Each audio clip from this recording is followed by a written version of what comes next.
अस्सलाम वालेकुम, मैं हूं शाहिद हुसैन। आज वो सबूत रखने जा रहे हैं आपके सामने जो कि अदाकार फिरोज़ खान के अपने साबका अहलिया के ऊपर तशद्दुद, ना सिर्फ तशद्दुद बल्कि उसके हवाले से नाकाबिल तरदीद जो शवाहिद हैं, जो सबूत हैं, वो हासिल कर लिए गए हैं।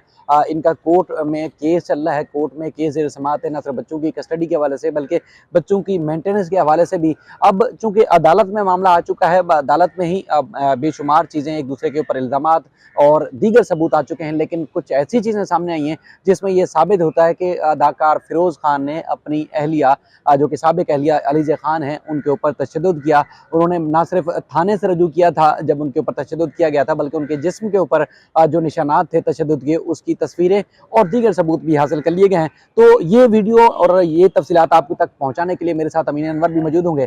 तो अमीन अनवर, जो कि अदालत में कुछ कार्रवाई हुई है वो, और उसके बाद फिर थानों में जो कुछ दरखास्तें दी गई हैं, MLO से मुताल्लिक भी दरखास्त दी गई थी, और उसके बाद फिर खास तौर पर लीजे ने फिरोज खान के खिलाफ भी जो दरखास्त दी थी उसकी भी जो वो तफसीलात और उसके बाद फिर जो तस्वीरें हैं वो आप तक जो है वो पहुँचाएंगे अमीन अनवर के ज़रिए। अमीन, बहुत सारी तफसीलात हैं। फिरोज खान हमेशा इनकार करते रहे कि उन्होंने अलीज़ा के ऊपर तशद्दुद किया, लेकिन अलीज़ा के ऊपर जो तशद्दुद किया गया है उसकी ना सिर्फ तस्वीरें जो कि एक्सक्लूसिवली हमारे जो हमारे नाजरीन हैं वो देखेंगे, बल्कि थाने में दरखास्त दी गई, MLO किया गया और दीगर क्या क्या चीज़ें जो हैं वो अब तक सामने आ चुकी हैं, जिससे ये साबित होता है कि फिरोज़ खान ने बदतरीन तशद्दुद का निशाना बनाया था। जी बिल्कुल, शायद गुज़िश्ता समात पे जो है वो अलीज़े के वकील की जानिब से ये दस्तावेज़ात अदालत में जमा कराई गई थी, जिसमें ये बताया गया था, जो शवाहिद बतौर शवाहिद वहाँ पे अदालत में जमा कराए गए हैं कि फ़िरोज़ खान किस तरह मुख्तलिफ़ मौक़ों पे जो है वो अलीज़े पे जो है वो तशद्दुद करते रहे हैं। इसकी बाकायदा तौर पर जो तस्वीर हमने हासिल की हैं, वो तस्वीर भी शामिल हैं, जिसमें देखा जा सकता है कि उनके जिस्म पर के किन-किन हिस्सों पर जो है वो तशद्दुद के निशानात हैं और कहाँ-कहाँ उन्हें जो है वो चोटें आई हैं। और इसके अलावा जो पहली तस्वीर जो जमा कराई गई है उसके मुताबिक पहली मर्तबा उन पे 7 जुलाई 2020 को जो है वो उन्हें तशद्दुद का निशाना बनाया गया। इसकी भी तस्वीर उसमें शामिल है। इसके अलावा 10 मई 2021 को उन पर तशद्दुद किया गया, इसकी भी तस्वीर जो है वो शामिल हैं, अलीज़ा की जानिब से जो जमा कराई गई हैं। इसके अलावा दरख्शां थाने की एक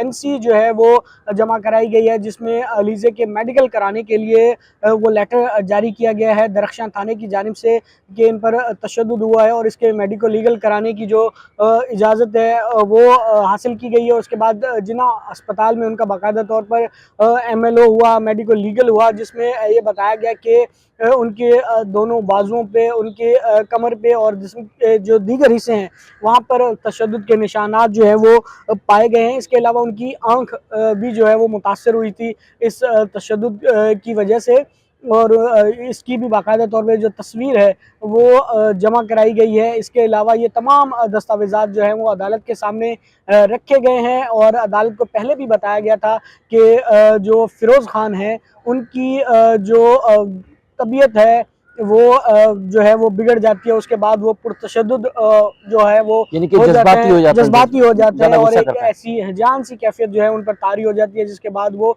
उन पर तशद्दुद करते हैं। और ये तमाम दस्तावेज़ात जो हैं वो अदालत में अच्छा, जमा कराई ये गई हैं। दस्तावेज़ात तो की गई है। अच्छा, तशद्दुद एक दफ़ा नहीं किया, 2 दफ़ा तशद्दुद का निशाना बनाया गया। MLO भी हुआ, MLO में भी सारी चीज़ें साबित हुई कि वाक़ई ही फिरोज़ खान ने तशद्दुद का निशाना बनाया था। तो ज़ाहिर है जब MLO और थाने में जब ये कार्रवाई हुई थी, तो उस दौरान तो ये फिरोज़ खान के ऊपर मुकदमा दर्ज होना चाहिए था, मुकदमा दर्ज कराने के लिए दरख़्वास्त दायर की गई होगी। तो क्या मुकदमा दर्ज क्यों नहीं किया पुलिस ने? पुलिस ने फिरोज़ खान के खिलाफ कानूनी कार्रवाई क्यों नहीं की? जबकि उसने अपनी जो साहब अहलिया थी उसके ऊपर तशद्दुद भी किया, शवाहिद भी मौजूद हैं, सबूत भी मौजूद हैं, तस्वीरें भी मौजूद हैं, और जो अलीज़े हैं वो तो चाहती भी थी कि इनके खिलाफ कार्रवाई हो। देखिए, उनका ये कहना था कि जब उन्होंने फ़िरोज़ खान के ख़िलाफ़ कार्रवाई के लिए दरख्वास्त दी थी, तो उन्होंने अपना असर व रसूख़ इस्तेमाल करते हुए पुलिस को प्रेशराइज़ किया, और उसके बाद जो है वो कार्रवाई नहीं हो सकी, क्योंकि उस वक्त तक इनकी जो शादी है वो भी बरकरार थी, और इसी साल मार्च में जो है वो इन दोनों के दरमियान अलहदगी हुई है। और उसके बाद फ़िरोज़ खान ने ही अदालत से रुजू किया था कि उनकी अपने बेटे सुल्तान और बेटी जो है वो फातिमा से जो है वो मुलाकात कराई जाए। उसके बाद अदालत ने गुज़िश्ता समात पर फ़िरोज़ खान की जो मुलाकात के हवाले से दरख्वास्त थी उस पर बाकायदा ऑर्डर पास किया और उन्हें अदालत ने अपने हुक्म में कहा कि बतौर बाप उनका अपनी बच्चों से मिलना उनका हक है। और अदालत ने ये कहा था कि वो महीने में 2 मरतबा जो है वो अपने बच्चों से आहत अदालत में मुलाकात कर सकते हैं, लेकिन मुलाकात से पहले फ़िरोज़ खान को पासपोर्ट और शनाख्ती कार्ड जो है वो अदालत में जमा कराना होगा। और तकरीबन कोई 1.5 घंटे की जो मुलाकात है 12 से 1:30 बजे तक के दरमियान जो वो मुलाकात होगी और इसके बाद उनका जो पासपोर्ट और शनाख्ती कार्ड है ये वापस किया जाएगा। उसकी बाकायदा फ़ीस भी जो है वो उस ऑर्डर में लिखवाई गई है कि इस मुलाकात की कितनी जो फ़ीस है वो भी मुकर्रर की गई है। और महीने में 2 मरतबा ये मुलाकात हो सकेगी, यानी कि हर 15 दिन के बाद मुलाकात हो सकेगी। इसके अलावा जो दीगर मामलात हैं जिसमें मेंटेनेंस है और इसके अलावा बच्चों के अखराजात के हवाले से इश्यूज़ फ्रेम होंगे और किन किन जो है वो बातों का ख्याल रखा जाएगा। लेकिन जो गार्जियन वार्ड एक्ट है उसके हवाले से अगर बात करें तो इसमें अदालत ने सबसे पहले यही देखना होता है कि बच्चों की जो वेलफेयर है उसको मद्देनज़र रखते हुए अदालत ने कोई फ़ैसला करना होता है, क्योंकि इसमें सबसे अहम नुक्ता यही है कि बच्चों की वेलफेयर को किस तरह बेहतर बनाया जा सकता है। गार्जियन वार्ड एक्ट भी यही कहता है। अब देखना होगा कि अदालत जो है वो इन इश्यूज़ को किस तरह देखती है और इस पर क्या अहकामात जारी करती है। मज़ीद अलहदगी तो हो चुकी है, दोनों फ़रीक़ैन ने इसकी तस्दीक भी कर दी है बाकायदा तौर पे। यूनियन कौंसिल में भी जो है वो जमा करा दी गई हैं दस्तावेज़ात। जो फ़िरोज़ खान के वकील हैं फ़ाइक अली जागीरानी, उनकी जानिब से भी ये बताया गया था। और इसके अलावा फ़िरोज़ खान ने इन तमाम इल्ज़ामात की जो है वो तरदीद की थी। उनका ये कहना था कि उन्होंने उस पर कोई तशद्दुद नहीं किया और बच्चों से मुलाकात कराई जाए और अदालत ने उनकी ये दरख्वास्त मंजूर भी कर ली है।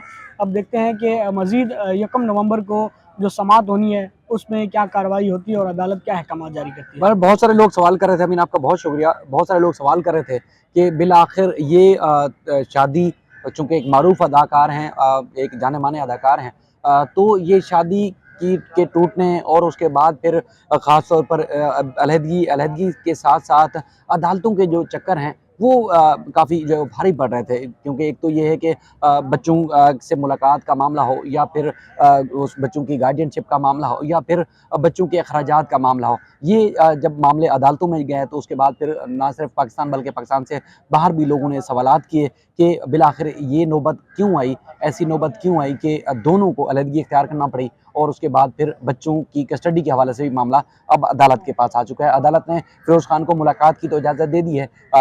मुलाकात किसी घर में या किसी और तीसरे मकाम पर नहीं होगी, बल्कि अदालत में ही होगी। और महीने में 2 दफ़ा फ़िरोज़ खान वहाँ अदालत में जाएँगे और अदालत में दीगर जो शादियों के टूटने और दीगर जो मामलात के जो वो केसेस होते हैं उसी तरह जाके मुलाकात करेंगे। बाकी जो बच्चों की हवालगी का मामला है वो अब तक ज़ेर इल्तवा है। अब अगली समाअत पे उस पर दलाइल होंगे और दलाइल के बाद अदालत फ़ैसला करेगी कि मुलाकात की इजाज़त मिलनी चाहिए या बच्चों की कस्टडी होनी चाहिए, किसके पास होनी चाहिए, यानी कि माँ के पास होनी चाहिए या बाप के पास होनी चाहिए।